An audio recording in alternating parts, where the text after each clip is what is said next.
เห็ดเข็มเอาตัวนี้เจ้าบุรีกว่าตัวนี้12เอาตัวนี้อะไรนะอาจจะไปดีวะเอาด้วยเท่าไหร่ตัวนี้อย่างดีอะซาวครับ3,000อย่างเดียวหน่อยครับ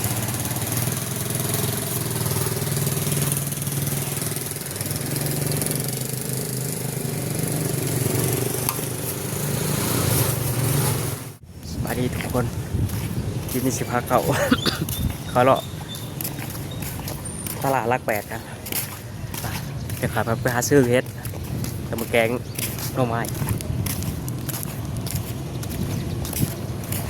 ไป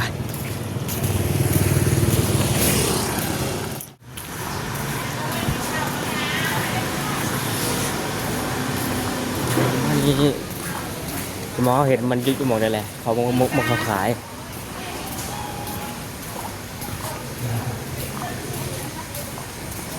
นี่ซีนแหงบะเสื้อมาให้นอกจ้ะ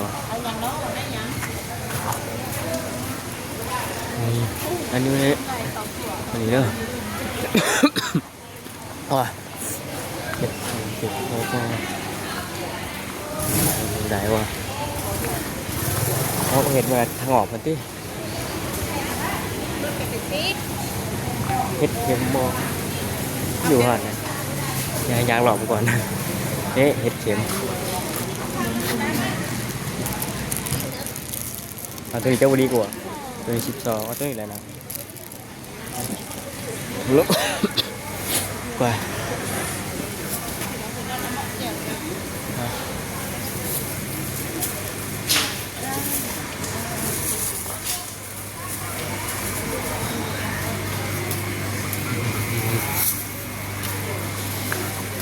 โอ้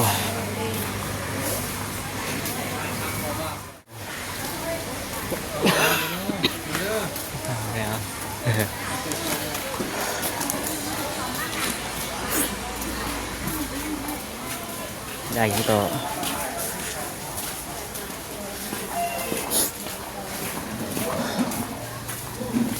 ขนม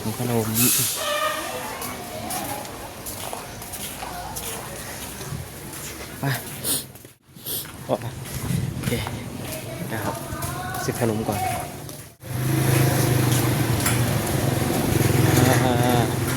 อาจจะไปดีวะเอาด้วยเท่าไหร่ตัวนี้อย่างดีอะซาวครับ3,000อย่างเดียวหน่อยครับ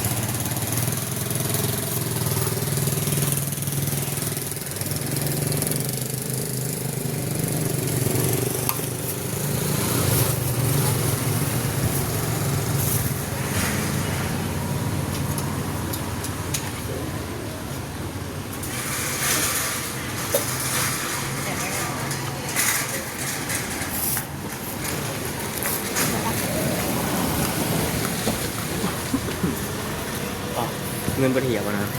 บัวสิครับเมื่อเลย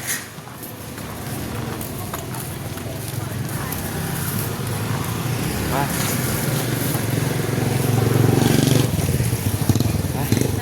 ตายแล้ว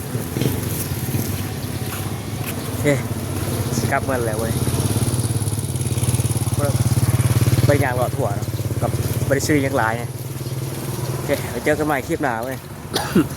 กดไลค์กดติดตามกันนะ